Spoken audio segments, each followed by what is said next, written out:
Dr Nguessan Kwame André, directeur de la planification et de la mobilisation des financements. Bonjour Monsieur Kwame. Bonjour. Comment vous allez? Je vais bien.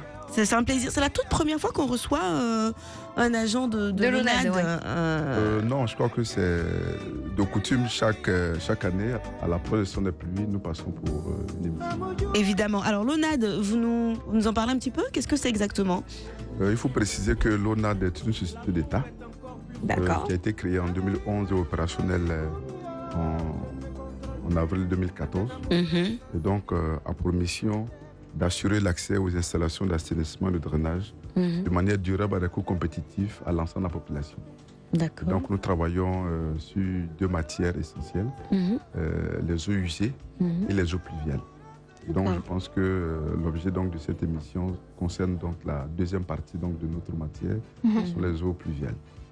Et donc pour simplifier, c'est de faire en sorte que toute la population, quelle que soit sa position géographique, que ce soit à Abidjan, que ce soit à l'intérieur du pays, que ce soit en ville, que ce soit au village, ces populations-là puissent avoir des infrastructures pour évacuer sainement leurs eaux usées, avoir des installations pour pouvoir évacuer sans danger donc les eaux pluviales, afin d'éviter donc des inondations, afin d'éviter en tout cas les pertes en vies humaines, afin d'éviter les destructions de biens et d'infrastructures publiques.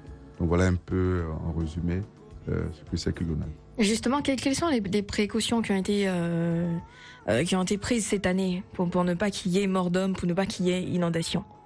Oui, il faut préciser que les précautions sont continues. On n'attend pas que la saison des pluies s'annonce pour pouvoir travailler. Nous travaillons de manière permanente à assurer l'entretien, le fonctionnement en tout temps et en tout lieu de nos ouvrages. De manière pratique, il faut dire qu'on a deux grandes activités majeures que nous menons sur les installations de drainage, donc les installations qui permettent d'évacuer les eaux pluviales. Nous avons de manière permanente l'entretien. Donc aujourd'hui, l'entretien se subdivise à plusieurs niveaux. La première action que nous menons, donc à l'approche d'une saison de pluie, donc déjà depuis le mois de janvier jusqu'au mois de fin mai, parce que la grande saison des pluies commence au mois de juin. En tout cas, juin, c'est le pic où on constate les niveaux de précipitation les plus importants. Est-ce que cette année, on a une petite idée de la pluviométrie, par exemple? Est-ce que la météo le dit à l'avance? Cette année, on aura un pic de pluie plus important que l'année dernière, par exemple, et tout, non? Non. Aujourd'hui, les données que nous avons de la SODEXAM, donc qui est la structure nationale en termes de la prévision de la météo, nous donne des situations pour le moment pas alarmantes. D'accord. Voilà, parce qu'il faut dire qu'au niveau du mois de juin, on a autour de 200-250 mm de hauteur de pluie dans le mois de juin. Donc lorsqu'on se trouve dans cette fourchette, on se dit qu'on se trouve dans une situation normale. Mais l'avantage qu'on a, c'est que nous avons, comme je l'ai dit, dans l'action d'anticipation de la pluie, de janvier à mai, nous faisons ce qu'on appelle l'opération pré-saison de la pluie. C'est-à-dire que nous identifions sur l'ensemble du district d'Abidjan et à l'intérieur du pays certaines zones qui sont susceptibles d'être des zones d'inondation. D'accord. Donc nous faisons des entretiens préalables de sorte à ce qu'on soit prêt à passer tranquillement et paisiblement la saison des pluies. Ça consiste en quoi les préparations ou les mesures? Donc l'opération pré-saison consiste donc à curer tout ce qui est canal ou ouvrage qui se trouve dans des zones basses, donc dans des zones qui peuvent être susceptibles d'inondation. Consiste également à curer tout ce qui est ouvrage de franchissement, c'est-à-dire que les traversées de voiries, pour ne pas que pendant qu'il pleut, il puisse avoir des dysfonctionnements donc, de ces ouvrages qui pourraient créer donc, des inondations sur les voiries et même aller jusqu'à impacter les domiciles. La deuxième chose, c'est que nous avons des ouvrages majeurs au niveau d'Abidjan. C'est essentiellement l'Indénié, au niveau du Banco, au niveau du Dalo du Golfe, au niveau du Bonomin, au niveau du lycée technique, de la CIE, de Frontété Matin. Donc ces ouvrages-là sont suivis de manière permanente. Donc là, nous avons ce qu'on appelle des 9 kilos, c'est fini, c'est réglé. Hein. La Palmeraie aussi. Oui, je reviens là-dessus. Donc lorsqu'on arrive au niveau de ces sites-là, nous avons des entreprises qui ont des contrats pluriannuels, qui entretiennent de manière permanente donc, ces ouvrages, de sorte à ce qu'ils ne puissent pas avoir donc, d'inondations, de débordements.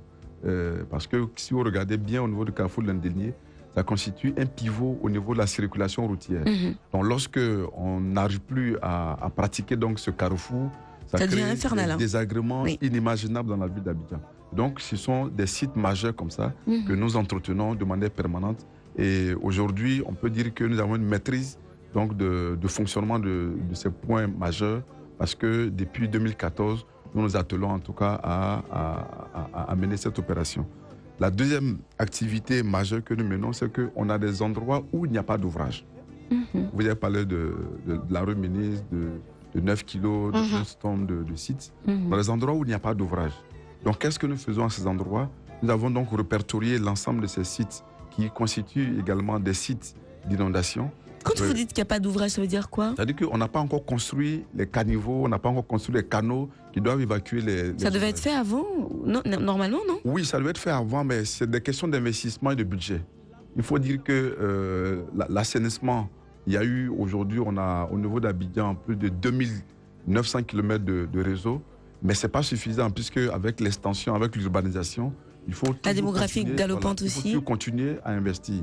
Mais il y a de gros travaux en ce moment à la rue Ministre. Exactement. Donc, comme je disais, nous avons identifié donc, ces sites-là, c'est notamment la zone de la Palmeraie. Donc, quand je prends la zone de la Pâle-Mérès, c'est depuis le Génie 2000 jusqu'à arriver au carrefour de 9 kilos, traverser donc le Mitterrand, toute la zone d'Alabra et descendre jusqu'au Golfe. Donc, aujourd'hui, nous avons une maîtrise donc, de ce point qui était un point très, très, très dangereux parce que il y avait des inondations qui étaient prévisibles vu qu'il devait avoir un ouvrage en amont, donc qu'on appelle un barrage écrêteur, pour pouvoir stocker pendant qu'il pleut donc le débit et l'évacuer à débit constant, en tout cas à tempérament, après la pluie. Aujourd'hui, nous avons, depuis l'année dernière, donc, réalisé donc, ce barrage. Donc, ce qui fait que tous ceux qui sont donc, dans cette zone de la Palmeraie, aujourd'hui, ne sont plus exposés à la inondations. Je confirme parce qu'il n'y a pas si longtemps, je discutais avec un riverain de la Palmeraie, la rue Ministre, qui disait que notamment les travaux qui sont faits en ce moment la destruction, ou sinon la casse de certains ouvrages qui n'avaient pas leur place, en fait, a permis qu'aujourd'hui, ils vivent tranquillement. Par exemple, le Blue Rock, qui n'existe plus. Mais ça, c'était vraiment une libération pour les riverains, en fait. Oui, ça a contribué grandement. Oui, nous, on va au-delà de ça. Quand on parlait, par exemple, des ouvrages qui sont installés, des habitations qui sont installées sur l'emprise, ça, c'est le quotidien que nous vivons. Avant de faire ces travaux, nous sommes tenus de pouvoir faire en sorte que l'ouvrage, là où l'ouvrage doit passer, on puisse avoir l'emprise nécessaire pour réaliser ces ouvrages. Donc ça aussi, comme vous avez demandé, pourquoi est-ce que ces travaux ne sont pas faits, ça constitue à ralentir souvent les actions que nous devons mener. Parce que par derrière, lorsqu'on doit pouvoir réaliser un ouvrage et que l'emprise est occupée, il faut prendre les mesures idoines de sorte à ce que la population puisse effectivement libérer ces emprises pour qu'on puisse faire les travaux. Donc ça aussi, ça vient surenchérir les coûts parce que il faut dédommager les gens. Il faut même prendre des moyens pour pouvoir démolir. Ça oui, aussi, parce que la démolition, c'est pas gratuit. Voilà, c'est un coût supplémentaire qui n'aurait pas dû être là si on n'avait pas d'occupation d'emprise. Donc ce sont tous ces différents éléments. Donc on a cet endroit. On a également tout au long donc d'Alabra donc qui a été réalisé. Donc aujourd'hui, on peut demander aux populations d'Alabra de dormir tranquillement pendant ce son pluie parce que nous avons dédoublé donc l'ouvrage à ce niveau. On continue jusqu'au niveau du Golfe. Donc on doit aller jusqu'au niveau du Golfe. Donc les travaux sont en cours. On a également des travaux qui ont été réalisés au niveau d'Abobo Baoulé, parce que là-bas aussi, dans la zone d'Abobo, Abobo est caractérisé par un ensemble de cuvettes naturelles. Donc il y a des bas-fonds, il y a des endroits très bas qui sont potentiellement des zones, en tout cas de risque pour les populations riveraines. Donc aujourd'hui, nous avons des barrages qui sont entretenus, notamment le barrage d'Abobo Baoulé qui est fini. Nous avons programmé de nouveaux barrages. Et donc, en plus des travaux d'entretien, de curage des ouvrages que nous faisons, nous avons des programmes d'envergure que nous menons. Nous avons dans la zone de Yopougon près de 30 km donc de canaux de grande envergure que nous sommes en train également de réaliser, de sorte à ce que partout où nous constatons, selon les études hydrologiques, qu'il pourrait y avoir des inondations, nous apportons donc des réponses en termes de travaux neufs pour pouvoir améliorer donc ces sites. Le temps qui nous est imparti tire à sa fin, mais j'aimerais quand même savoir. Votre travail est essentiel, il est important, mais est-ce qu'auparavant, s'il y avait quand même une sensibilisation au niveau de la population, ça ne vous faciliterait pas la tâche aussi? Parce que je pense que les populations ont leur rôle à jouer dans tout ça, ou sinon comment expliquer ça, leur partition en quelque sorte aussi. Oui, la sensibilisation fait partie de nos axes stratégiques. C'est d'ailleurs le 6e axe stratégique contour transversal. C'est l'activité que nous menons en amont, pendant et après tous nos travaux que nous faisons. L'objet de ma présence ici rentre dans ce cadre. Que si nous sommes là pour cette émission, c'est par derrière demander aux populations de faire en sorte que pendant ces saisons de pluie, les populations puissent quitter les zones inondables. Ouais. Parce que les populations viennent bâtir on peut dire des habitats précaires dans les zones inondables. Donc ça constitue des risques parce que l'inondation, notre responsabilité, c'est là où nous devons faire les ouvrages. La responsabilité, c'est là où les ouvrages existent que nous devons entretenir. Mais quand on est au-delà de ça et que tu vois, tu es installé dans un bas-fond où il n'y a pas d'ouvrage qui est prévu, on se dit que vous mettez en danger. L'autre chose également, c'est de demander aux populations de ne pas venir s'installer sur les emprises des ouvrages. Que ce soit des ouvrages existants ou des ouvrages à réaliser. Ou des ouvrages les envoie là-bas même. De sorte à ce que pendant... lorsque nous serons prêts à faire ces travaux-là, nous ne soyons pas obligés de leur demander de partir. C'est quand même triste. Donc voici un peu l'objet donc de notre présence. Donc c'est pour dire que nous mettons la sensibilisation au cœur de nos activités. Donc nous organisons donc des tournées, des caravanes de sensibilisation, des émissions pour pouvoir... Et vous expliquez tellement bien, franchement. Avec tous les détails. Notre rôle, parce que si les populations ont des actes citoyens, on réduit les dépenses de l'État. Parce que si on doit dédommager, si on doit emmener des engins pour ouvrir des emprises, pour détruire des équipements qui ne sont pas à leur endroit, ça crée des charges supplémentaires. Le plus important même, c'est pas les charges, même c'est leur propre vie. Parce qu'il y a des pertes en vie humaine chaque année. Voilà. Maintenant, en tout cas, on a pratiquement fini. Vous regardez encore un peu, c'est tellement intéressant. Plus, mais merci beaucoup, monsieur Nguessan Kwame André. Mais on dit pour le Banco, là, c'est un génie. Non, pour le Banco, c'est pas un génie. On dit c'est un génie qui sort chaque année, il traverse la route, après il revient. Non, c'est pour rigoler. Le Banco, c'est pas un génie. En fait, on a pu aujourd'hui avoir toute la maîtrise de la situation. Tant mieux. Au niveau de la forêt du Banco, il n'y a pas d'ouvrage à l'intérieur de la forêt du Banco. Donc quand il pleut, avec l'érosion, tous les produits d'érosion viennent obstruer les ouvrages à la traversée de l'autoroute du Banco.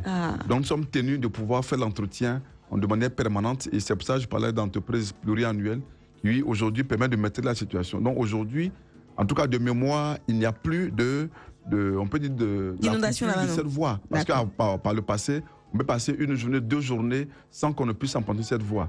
Mais il faut dire que depuis que ces entretiens se font, ce sont des souvenirs qu'on a. Monsieur Nguessan, vous nous devez, le temps est passé depuis. On va passer à la caisse. L'argent pour nous détruire la couleur, vous nous donnez un peu. C'est fini, malheureusement. Ouais. Malheureusement, je pense que le message est bien passé. Merci beaucoup, Dr Nguessan. Merci. Et en tout cas, bravo à l'ONAD pour le travail qu'il fait. Merci infiniment pour tous ces ouvrages. Merci. Et bonne journée. Bonne journée à vous. Merci beaucoup.